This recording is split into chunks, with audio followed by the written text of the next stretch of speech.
नमस्कार, आप देख रहे हैं बतकही चौक और मैं हूं आपके साथ गरिमा। दोस्तों, बिहार की राजनीति में इस वक्त जो सबसे बड़ा सवाल उठ रहा है वो सिर्फ एक बयान या एक नेता तक सीमित नहीं है, बल्कि पूरे महागठबंधन की नींव को हिला देने वाला सवाल है। बिहार विधानसभा चुनाव में मिली हार के बाद महागठबंधन के भीतर जो असंतोष दबे स्वर में चल रहे थे वो अब खुल करके सियासी मंच पर आ चुके हैं।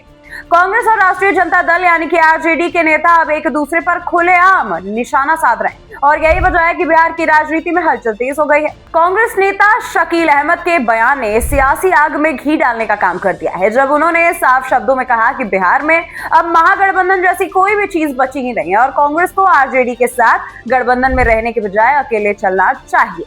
शकील अहमद के ये बयान सिर्फ एक राय नहीं था दोस्त, बल्कि ये उस नाराजगी का इजहार था जो चुनावी हार के बाद कांग्रेस के भीतर लगातार पनप गई। इस बयान के तुरंत बाद आरजेडी के ओर से भी जोरदार पलटवार देखने को मिला। आरजेडी प्रवक्ता मृत्युंजय तिवारी ने कांग्रेस पर तीखा हमला बोलते हुए कहा कि बिहार में कांग्रेस को जो भी वजूद मिला है वो आरजेडी की वजह से मिला है। उन्होंने यहाँ तक कह दिया कि कांग्रेस को जो भी वोट मिले हैं वो आरजेडी के वोट बैंक से ट्रांसफर होकर ही उनके पास पहुंचे हैं। उनके शब्दों में अगर हम आपको बताएं तो उनका ये शब्द था कि हमारे ही दम पर उछलने वाले हमें ही ज्ञान दे रहे हैं। इस एक लाइन ने साफ कर दिया कि अब बात सिर्फ गठबंधन की मजबूरी तक सीमित नहीं रही, बल्कि ये टकराव सीधे सियासी अहंकार और नेतृत्व की लड़ाई में बदल चुका है। मृत्युंजय तिवारी ने आगे कहा कि कांग्रेस एक राष्ट्रीय पार्टी है, लेकिन उसका जनाधार लगातार आखिर क्यों घटता जा रहा है, ये कांग्रेस को खुद सोचना चाहिए। बिहार में आरजेडी सबसे बड़ी ताकत है, सबसे ज्यादा वोट आरजेडी को मिले हैं और कांग्रेस को जो भी सीटें मिली है वो सिर्फ गठबंधन की वजह से ही मिली है। इस बयान ने कांग्रेस को कटघरे में खड़ा कर दिया है और ये भी साफ कर दिया है दोस्तों कि महागठबंधन के भीतर भरोसे की दीवार अब दरक चुकी ही है। हम आपको आगे बताएं कि कांग्रेस और आरजेडी के इस खुले टकराव के बाद सबसे बड़ा सवाल ये उठने लगा कि क्या अब इंडिया गठबंधन भी खतरे में है। बिहार सिर्फ एक राज्य नहीं है दोस्तों, बल्कि विपक्षी राजनीति का एक अहम केंद्र रहा है, जहां से राष्ट्रीय स्तर पर गठबंधन की दिशा और दशा तय होती है। अगर बिहार में कांग्रेस और आरजेडी का साथ टूटता है तो उसका असर सिर्फ राज्य की राजनीति तक सीमित नहीं रहेगा, बल्कि दिल्ली तक इसकी गूंज सुनाई देगी। इंडिया गठबंधन का मकसद था कि बीजेपी और एनडीए के खिलाफ एक मजबूत विपक्ष खड़ा किया जाए, लेकिन बिहार की जमीनी हकीकत ये बता रही है कि ये इस गठबंधन के भीतर ही सबसे बड़ी दरारें मौजूद हो गई। कांग्रेस नेताओं का ये मानना है कि आरजेडी के साथ गठबंधन में रहने से उन्हें ना तो संगठनात्मक मजबूती मिल रही है और ना ही चुनावी फायदा। वहीं अगर हम आरजेडी के बयान की बात करें तो उनका ये साफ कहना है दोस्तों कि कांग्रेस बिना उनके सहारे बिहार में कुछ भी नहीं। यही टकराव इंडिया गठबंधन के भविष्य पर सवाल खड़े करते हैं। अगर सहयोगी दल एक दूसरे को बोझ मानने लगे तो गठबंधन सिर्फ कागजों पर ही बचता है। बिहार में सीट बंटवारे को लेकर के भी चुनाव के दौरान भी दोनों में खींचातानी देखने को मिल रही थी, लेकिन तब सत्ता विरोधी माहौल और बीजेपी को रोकने की मजबूरी ने दोनों को साथ रखा था। अब जब चुनावी नतीजे सामने आ चुके हैं और हार की जिम्मेदारी तय करने की बारी आई है तो हर दिन अपनी राजनीतिक जमीन बचाने में वो लोग जुट गए।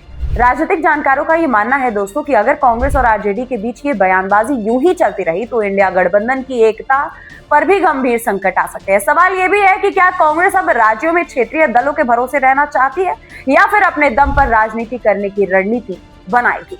हम आपको बताएं कि अगर हम बिहार विधानसभा चुनाव के दौरान की घटनाओं को ध्यान में रखें और फिर बात करें तो ये साफ नजर आता है दोस्तों कि कांग्रेस और आरजेडी के बीच सब कुछ ठीक नहीं था। सीट बंटवारे को लेकर के भी लंबे समय तक खींचातानी चली। कई सीटों पर दोनों दलों के कार्यकर्ताओं के बीच तालमेल की कमी दिखाई देने लगी और चुनाव प्रचार के दौरान भी साझा रणनीति की कमी साफ नजर आती रही। कांग्रेस नेताओं का आरोप रहा कि आरजेडी उन्हें जूनियर पार्टनर की तरह ट्रीट करती है और हर फैसले में अपनी शर्तें थोपती है। वहीं आरजेडी का कहना है कि कांग्रेस जमीनी स्तर पर कमजोर है और चुनावी मेहनत का बोझ आरजेडी को ही उठाना पड़ता है। यही आपसी अविश्वास धीरे धीरे कड़वाहट में बदल गया, जो अब सार्वजनिक मंच पर भी नजर आ रहा है।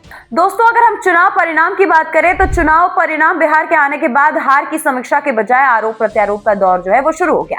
कांग्रेस के भीतर ये आवाज तेज हो गई कि गठबंधन की वजह से पार्टी अपनी पहचान खो रही है। शकील अहमद का बयान इसी सोच का नतीजा माना जा रहा है, जिसमें उन्होंने कहा कि गठबंधन अब कांग्रेस के लिए बोझ बन चुका।